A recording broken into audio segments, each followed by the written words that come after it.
Good morning kapatid, good morning. Isang mapagpalang umaga na naman po at maulang umaga.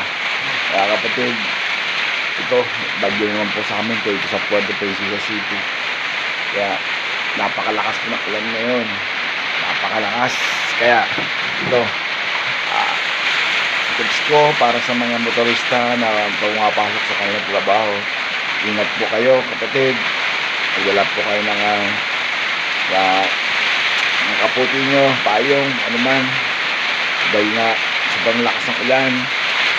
Kaya kung nagmumotor, dahan-dahan lang magpatakbo at ingat at ugaliin lagi manalangin bago tayo malis, kasi walang proteksyon ang Panginoon sa buhay natin. Kapatid, tandaan mo, ang Panginoon, siya magagabay sa atin dahil siya ang driver ng buhay natin. Tandaan mo kapatid, God is good all the time. God is good. Thank you and God bless you to all.